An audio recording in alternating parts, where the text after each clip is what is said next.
En primeiro lugar, como podedes ver no programa, vai intervir Laura Castells Ricard. Ela é psicóloga social especializada en perspectiva de xénero e saúde colectiva. É membro do Observatorio Noctámbulas, observatorio sobre as violencias sexuais en contornas de lecer nocturno e consumo de drogas, e tamén do proxecto Malva, que traballa para incorporar a perspectiva de xénero na prevención, a atención e os tratamentos de abuso e adicción de substancias. A verdade é que Noctámbulas xa é pois, un obrigado case nestas xornadas, porque nos levan acompañando dende a primeira edición, polo cal pois doble agradecemento para o Observatorio, especialmente para Laura Castells, que nos acompaña nesta ocasión. Dicir tamén que ela desenvolve labores de investigación sobre a violencia sexual con presenza de drogas, sumisión química e o consumo problemático en mulleres e a súa relación coas violencias. Laura vainos ilustrar ou vainos falar baixo o título Relatos mediáticos sobre violencia sexual e uso de drogas máis aló da sumisión química. Cando ti queiras, Laura, a palabra é túa. Graciñas. Pues no, gracias a vosotras. Paso a compartir pantalla. Primero a ver si hemos hecho una prueba antes y en principio. ¿Se ve bien? Perfectamente, sí. Vale. Bueno, pues no, en primer lugar, muchas gracias por la invitación. Es un placer participar un año más como Noctámbulas en este encuentro. Y me disculpo yo de antemano por no poder hacer la presentación en galego. Antes de pasar a presentar la investigación que hicimos y que da título a la charla, quería presentar, aunque ya lo has hecho tú brevemente, el proyecto, porque sitúa un poco el punto de partida y el marco teórico de lo que voy a exponer. El Observatorio Noctámbulas nace en el año 2013 dentro de la línea Drogas y Género de la Fundación Salud y Comunidad como un proyecto de investigación destinado a conocer la realidad del ocio nocturno y su relación con las dinámicas de la violencia sexual y el consumo de sustancias. Y unos años después, y ante las demandas de experiencia técnica por parte de municipios y otras administraciones en el diseño e implementación de estrategias, pues a esta tarea inicial de investigación se añadió una nueva línea de consultoría para favorecer precisamente pues, la incorporación de la perspectiva de género en las políticas públicas de una manera transversal y, en particular, las políticas orientadas al abordaje de las violencias sexuales en contextos de ocio y consumo de drogas. El contexto del ocio nocturno se caracteriza por muchas cosas, pero entre otras porque cíclicamente, cada cierto tiempo van apareciendo fenómenos mediáticos que vinculan claramente el peligro de la violencia sexual con la noche y el consumo. Y es justo después del fenómeno de los pinchazos en el verano del 2022 que decidimos explorar un poco más exhaustivamente estos relatos, y lo que nos planteamos fue qué estaban diciendo los medios de comunicación y cómo estaban construyendo el relato y el imaginario sobre este tipo de violencias. Evidentemente los conceptos que utilizamos y los relatos que contribuyen a construir pues nunca son neutros, ¿no? Y en ese sentido ese verano vivimos una auténtica oleada de noticias sobre los pinchazos, y aunque después en los análisis no se detectaron sustancias, pues el miedo ya estaba ahí, ¿no? De alguna forma el relato del terror sexual ya había hecho su efecto. Y este es un poco el marco en el que trabajamos, el de la disciplina del terror sexual. Yo no sé si conocéis el concepto, que lo desarrolló Nerea Barjola, en su caso a partir del caso de las niñas de Alcácer. Pero bueno, viene a definir un poco estos relatos como una forma, una herramienta de control social que opera a través del miedo a la violencia sexual, ¿no? Ya no se trata solo de la violencia en sí, sino del efecto que produce esa amenaza constante y toda esa pedagogía del miedo que genera y que condiciona pues, nuestros movimientos, nuestra forma de estar en el mundo y de relacionarnos. Sería como pues, todo un dispositivo que sitúa a las mujeres en un espacio de alerta constante en el que además se nos exige o se espera de nosotras que nos responsabilicemos de gestionar este riesgo de ser agredidas. Entonces, aunque los resultados de esta investigación, que es extensa, se podrían dividir en 3 bloques. Uno sería un poco el concepto, hacemos un recorrido histórico por las distintas formas de nombrar la sumisión química. El segundo sería el análisis de hemeroteca y el tercero el impacto de estos relatos en mujeres y hombres. Como tengo poco tiempo, pues solo voy a hablar del segundo punto, que es el de los relatos mediáticos. Para dar respuesta a esto, pues estudiamos más de 300 noticias publicadas a lo largo de una década en 10 medios de comunicación, tanto a nivel estatal como catalán. Los primeros resultados tienen que ver con qué conceptos se utilizan para nombrar la violencia y qué violencias aparecen con más frecuencia. Y aunque hay otras maneras de nombrarlo, como vulnerabilidad química o violencias sexuales bajo sumisión química, los únicos términos que devolvieron resultados fueron sumisión química, agresiones sexuales y, en menor medida, burundanga. Y lo primero que llama la atención, si os fijáis, es que no en todos los medios, pero sí en la media global, aparecieron más resultados por sumisión química que por agresiones sexuales.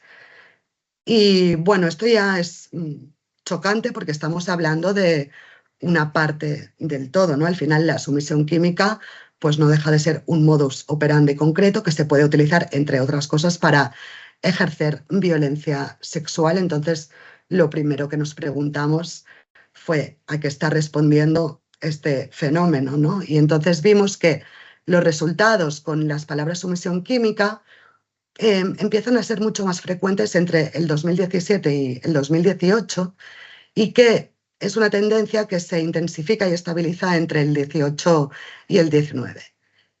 En este momento inicial están sucediendo 2 cosas que pueden explicar en parte, por lo menos, este fenómeno. Por un lado, el movimiento Me Too, que trae la noción de consentimiento al centro y a la vez visibiliza otras formas de violencia.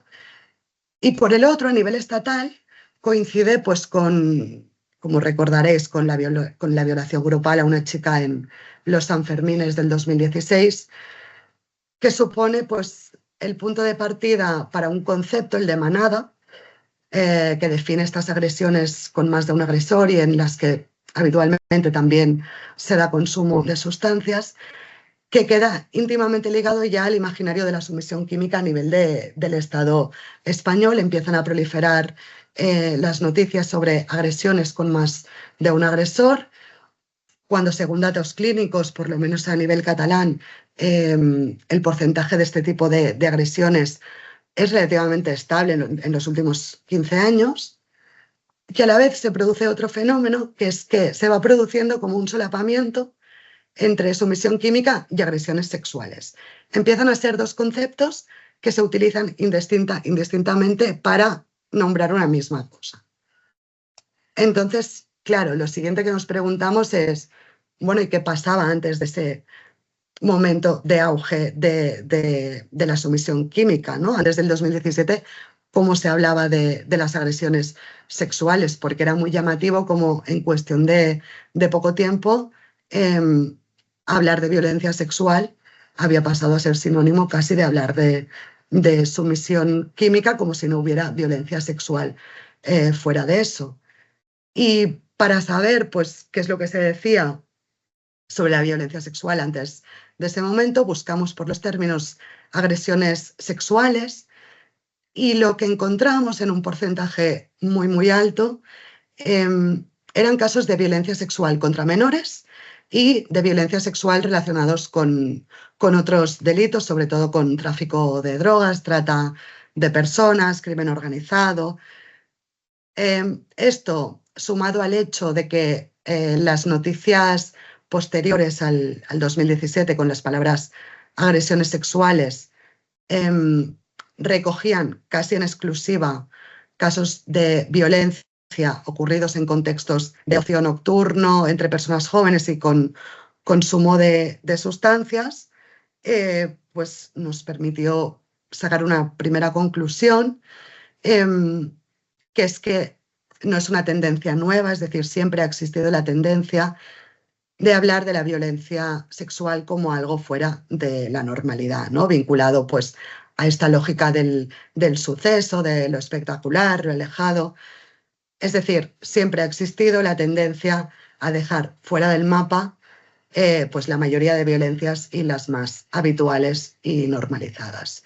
No se trata, por lo tanto, de una lógica que aparece de repente con la sumisión química, sino que la sumisión química encaja perfectamente en esta lógica y este espacio reservado históricamente a la violencia sexual.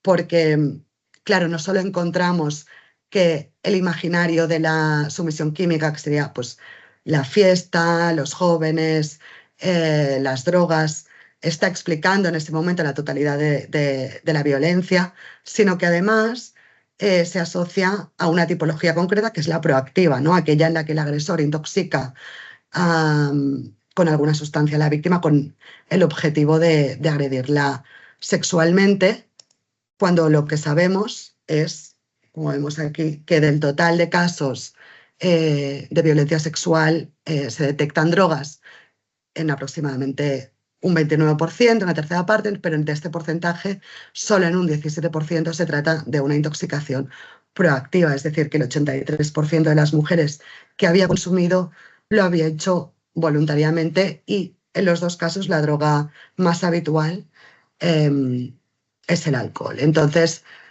lo siguiente que nos planteamos es, bueno, entonces, ¿a qué está respondiendo esta sobredimensión tan exagerada de un tipo tan concreto y tan poco representativo de lo que es la realidad de la violencia sexual?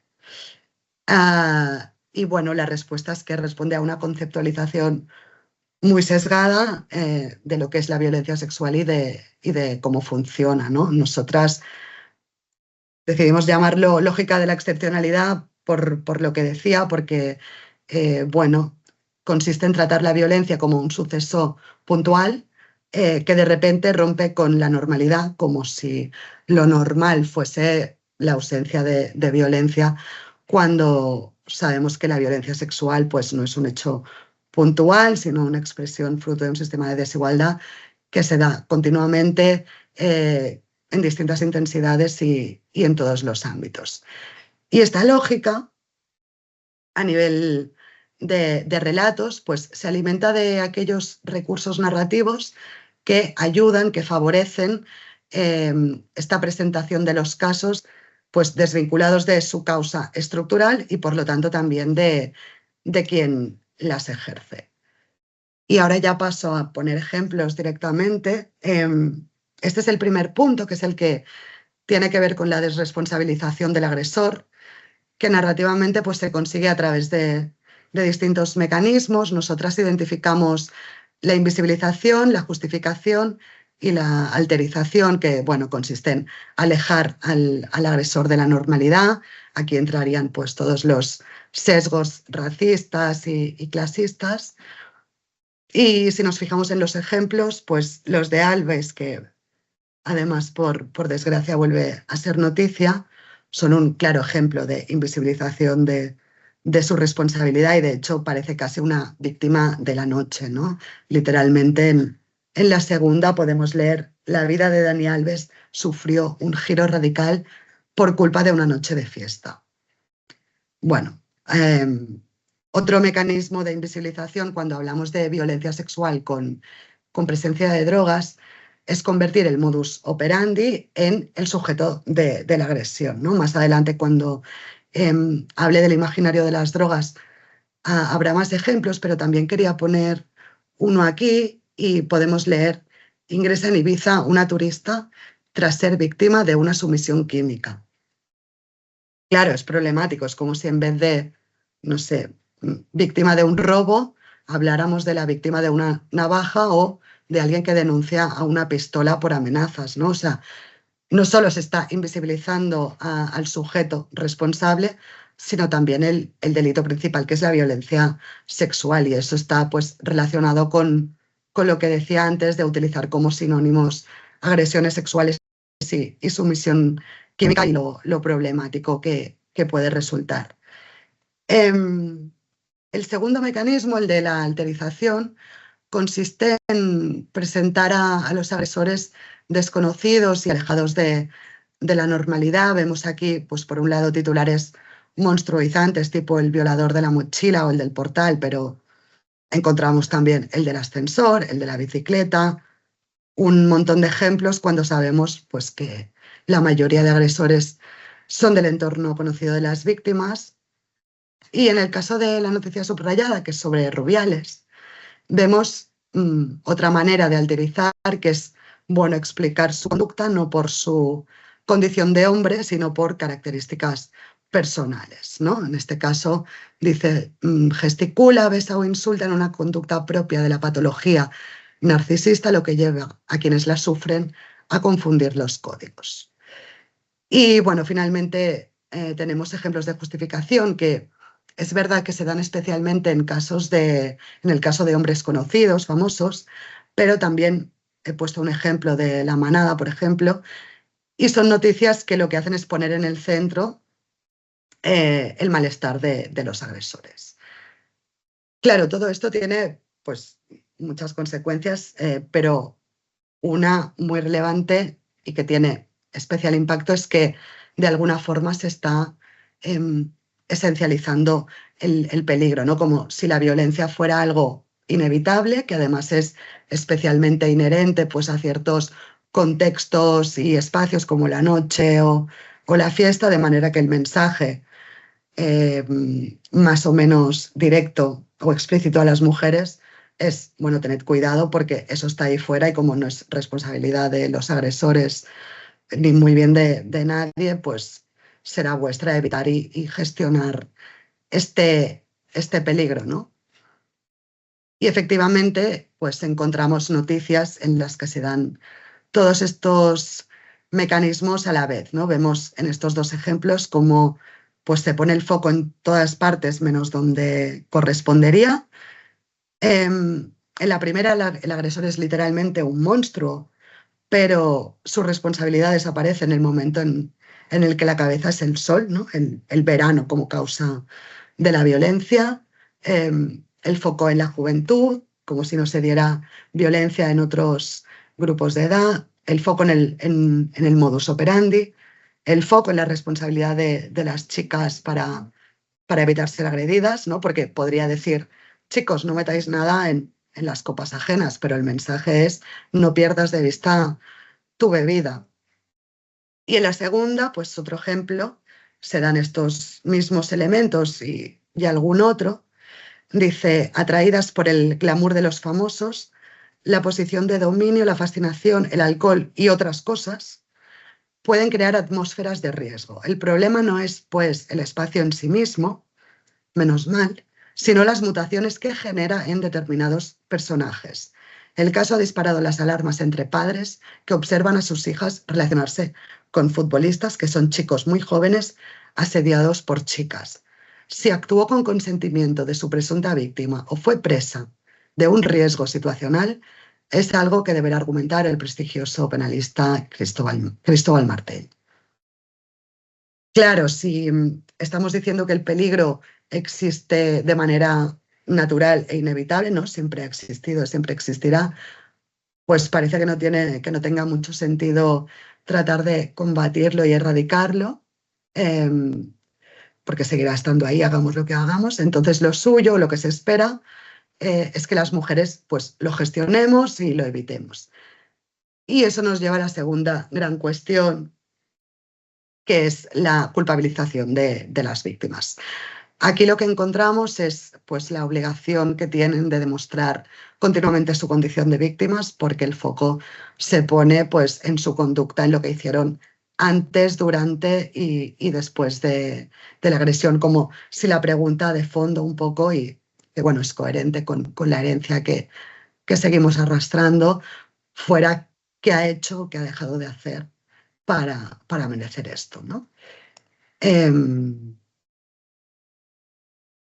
las noticias encontramos muy claramente cómo se define el espacio posible para la buena víctima, tanto por lo que se promueve como lo que se penaliza, ¿no? Es decir, la forma en la que los medios hablan de las víctimas marca de alguna forma el camino a seguir si quieres ser creída, ¿no? Es una especie de aviso a navegantes, un mensaje de disciplina, no solo a la mujer que ha recibido la agresión, sino al resto.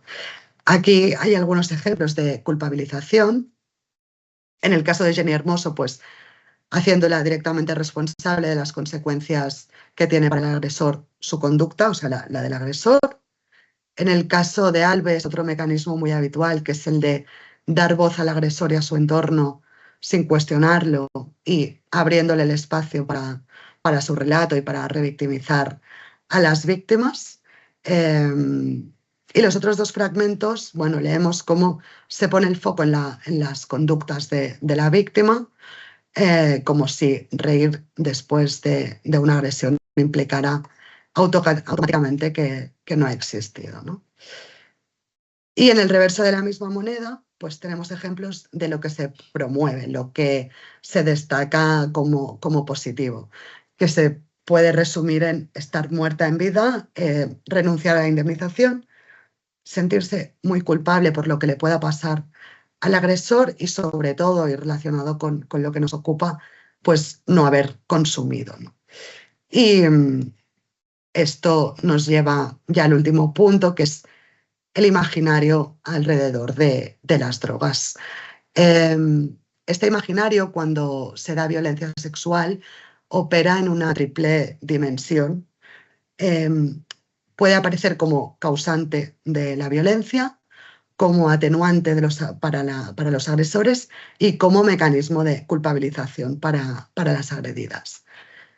Aquí hay 3 ejemplos de las drogas como causa directa de la violencia, lo que tiene su correlato, por supuesto, en la invisibilización de los agresores, que no aparecen en ninguno de los casos.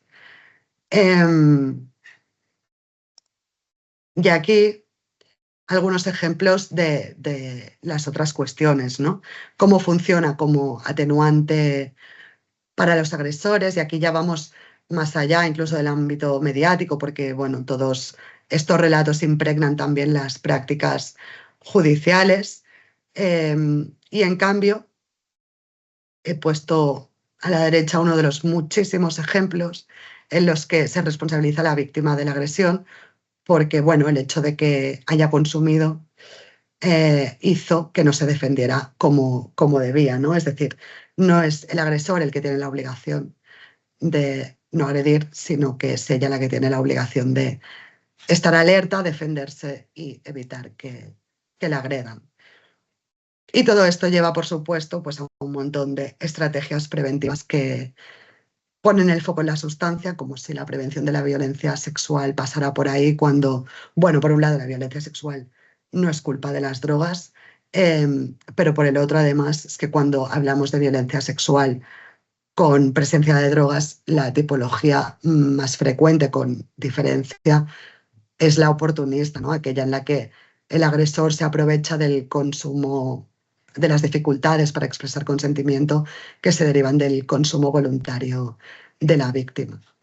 Así que, bueno, para cerrar un poco la conclusión, es que la consecuencia principal, diríamos, de que se invisibilicen, por un lado, las causas de la violencia y las distintas formas en las que se da, ¿no?, su heterogeneidad, pues dificulta muchísimo su reconocimiento, su identificación, y esto en última instancia lo que hace es desproteger a las mujeres y proteger a los agresores, como resumen, aunque no he hablado de ello, pero estas frases del impacto que tienen todos estos relatos son de un chico y de una chica que participaron en la investigación Y lo que dicen es, no se dice explícitamente, pero para mí, que solo salte la alarma cuando son casos fuera de lo común, es lo mismo que decir que en el resto de situaciones te lo estabas buscando. Tenemos muchas amigas que han sufrido agresiones sexuales y pocos o ningún amigo que las han hecho. Las cuentas no salen. Y hasta aquí esta mini presentación de la investigación que hicimos, que es mucho más larga.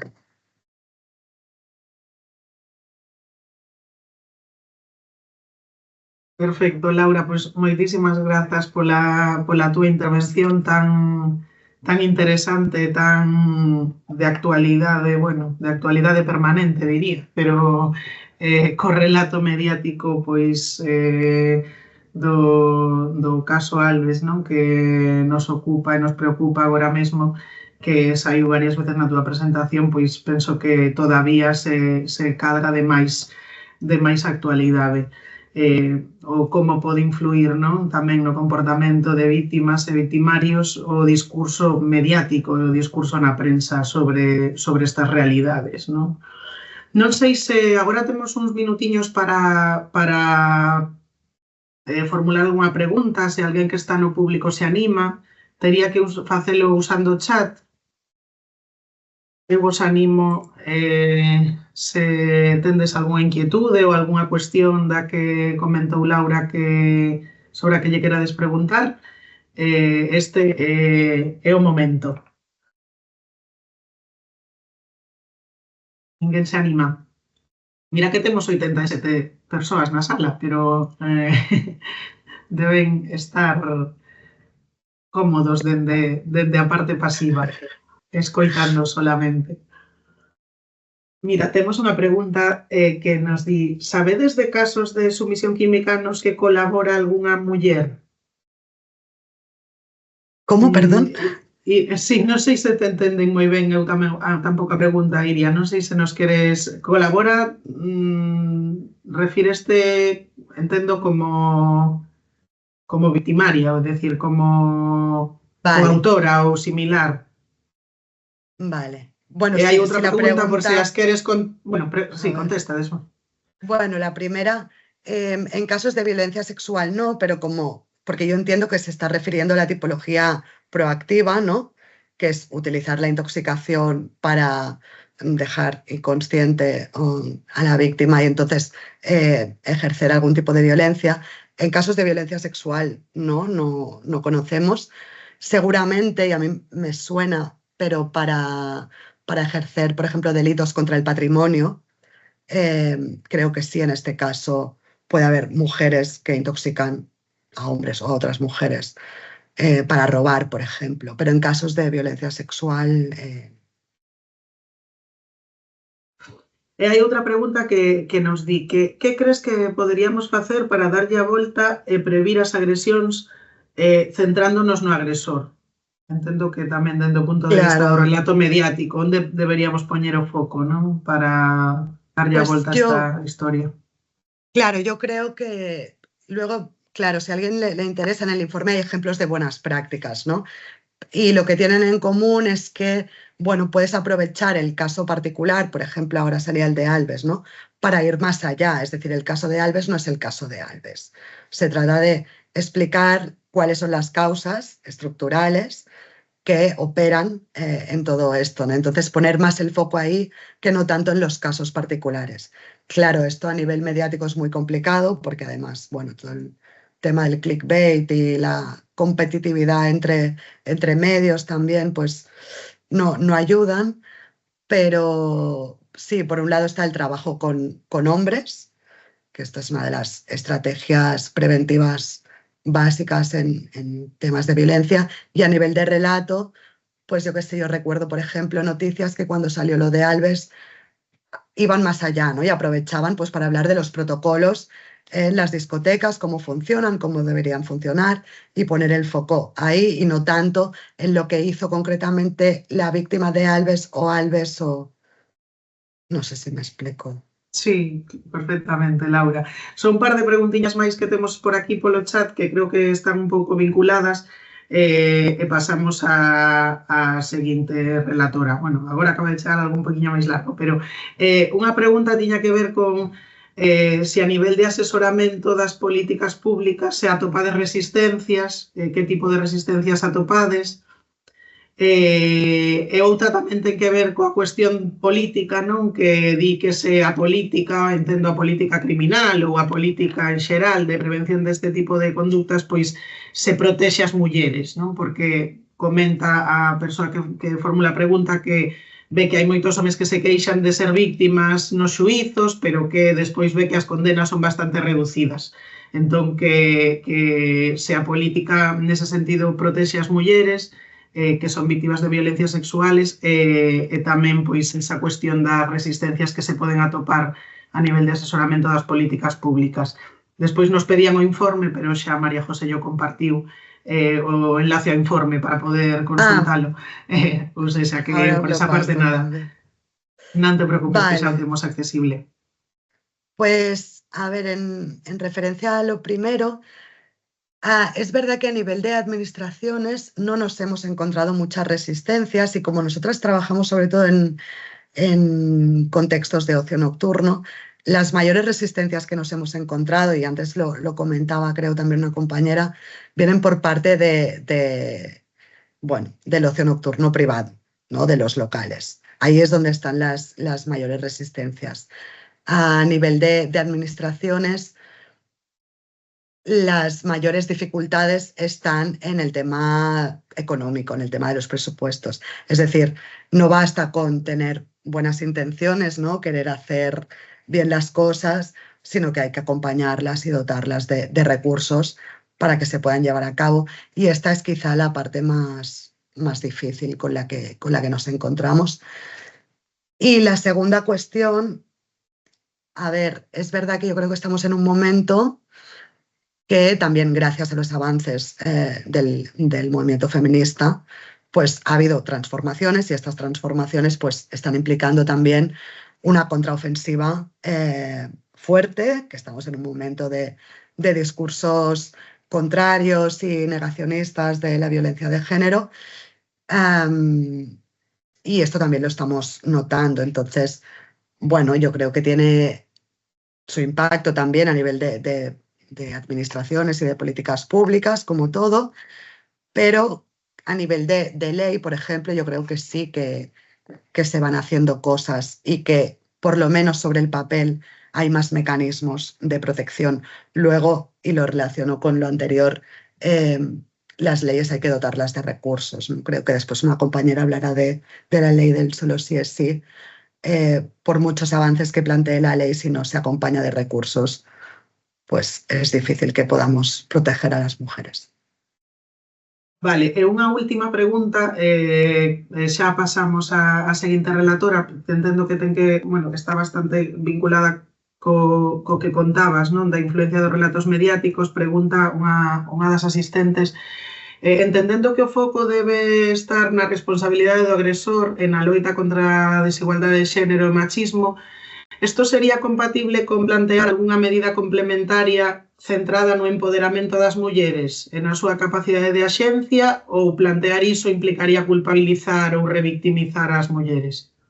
No, totalmente compatible. Nosotras promovemos también mucho la autodefensa feminista. Sí, una cosa no excluye la otra para nada, ¿no? O sea, el tema es la responsabilidad, donde se pone el foco de la responsabilidad, pero por supuesto todo lo que promueva la autogestión y la autodefensa es bienvenido también, sí. Perfecto, Laura, pois nada, moitísimas grazas pola exposición tan interesante, tan clara, e tamén por atender a todas as preguntas das asistentes.